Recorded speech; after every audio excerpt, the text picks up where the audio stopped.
I'm Laura Mignott, Global Chief Experiential Officer at VMLY&R Commerce. First of all, I'm here to tell you all about why brand activations are here better than ever. Now, of course, I wish you all were here, coming to you live from Kansas City. Every experience you design should feel welcoming, should feel good. You want to be part of that excitement that comes from brand activations. And it's been a challenging last 2 years. So ideally, you want to come back in ways that are real, authentic, and true. So how do you approach all of this? Well, it's really important that you think about it through the lens of humanity, authenticity, inclusivity, and respect. Now, yes, I know that spells out the word hair. That's on purpose so that you'll remember it. But it's key for all of this. In the last 2.5 years, it's been a challenge. So it's more important than ever that when you think about what you're building, you're viewing it through that lens of being human, of being authentic, being inclusive, and respecting the people that you're working with and the audiences that you're going next to.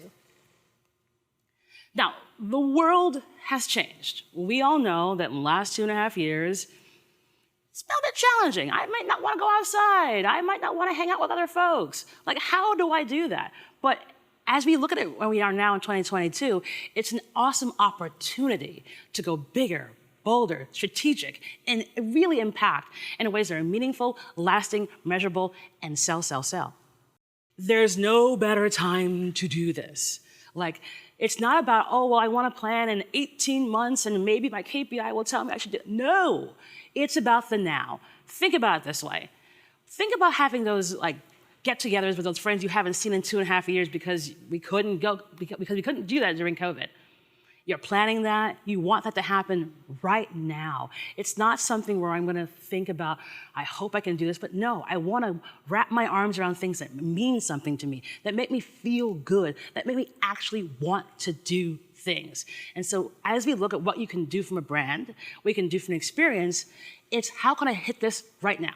So think about this in the terms of 6 months or less is what you want to be building for the activations that you're trying to put together. And think about this. It's a festival. It's a workshop. How can you actually make this come to life in ways that are meaningful and true? So how do you do this?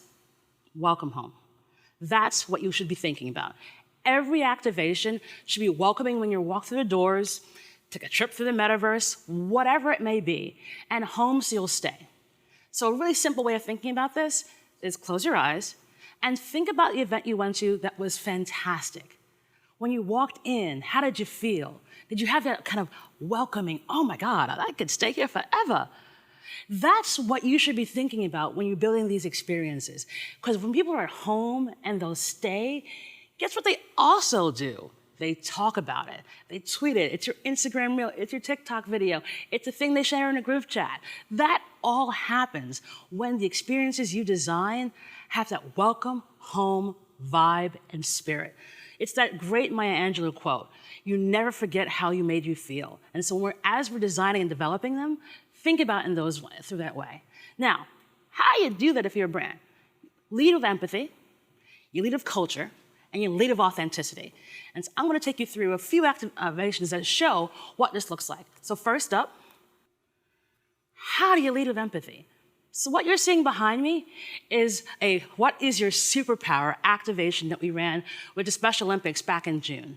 So basically, Special Olympics has this great program for their student leaders. And so these are some of the best rising stars within Special Olympics. So what we put together was a 90-minute workshop where folks could figure out what their superpower is. So how do you figure out what your superpower is? Pretty simple. Write down what you're awesome at, and then tell us what people say you're awesome at. And what you're seeing behind me are those really incredible things that people honestly thought about and then actually said. So hardworking, supportive, great listeners. And of course, you got to have a dance party, which is what you're also seeing back there. But the idea of how those folks for 90 minutes came in with no expectations and then walked out feeling bitter and stronger and really more self-assured. One of my favorite aspects of this is one of the women who's in this program is from Brazil. And when he first started, she was kind of shy, didn't want to say anything. But by the end, when we go around the room and say, hey, what's your superpower? She stood up, stood tall, and said, "My name is Bianca, and I'm from Brazil. And my superpower is I am a motivator," with her whole chest.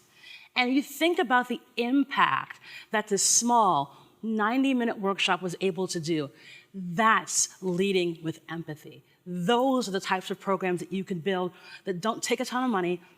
It takes the thought process about who your audience is and telling a story that they want to be a part of.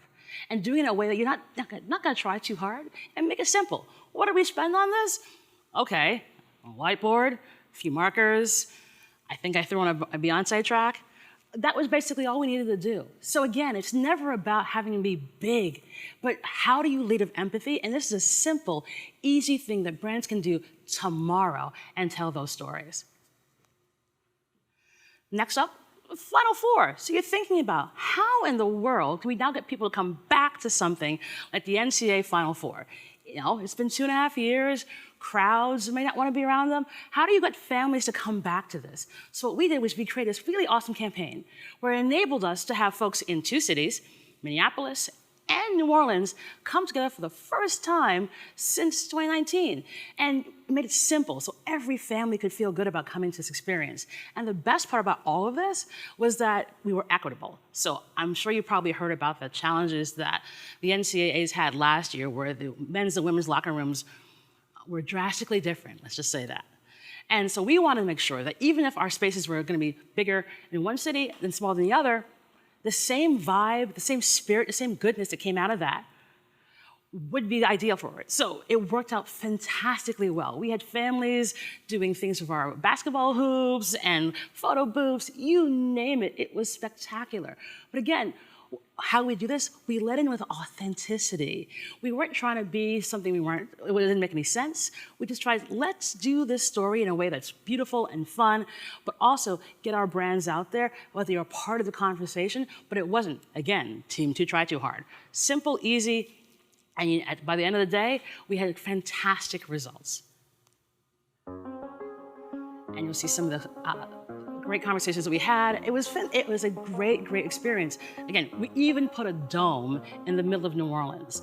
And so folks have a fantastic time. So that's what I'm saying. It doesn't require a ton. It requires thought, figuring out who you are as a brand, and then telling that story really empathically.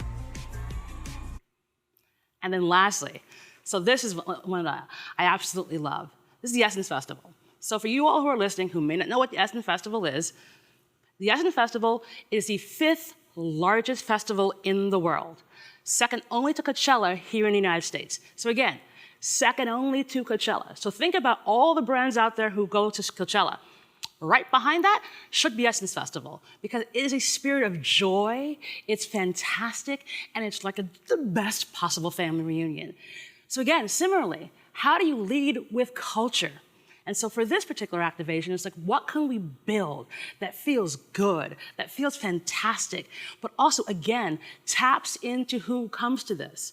So think about this. Folks are spending money to fly down to New Orleans for July 4th weekend, stay in hotels, get tickets to see like Janet Jackson and New Edition, all 6. Who does that? How do you actually be within that culture at that particular moment in smart and really impactful ways? This is what we ended up building.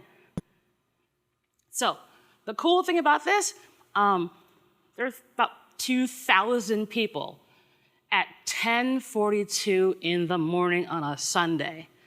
It is one fantastic dance party. And the idea was, how do you be within this conversation? How do you be in the culture at this moment? And we did that. We didn't try to be something that we were not. We wanted to tap into the culture in ways that were for real and truly meaningful. And again, it's been 2 years. How do you do this? You think about the culture. And if you don't know who the people are, find those folks, hire those folks, work with those folks, and do it in a way where you value everyone's opinion.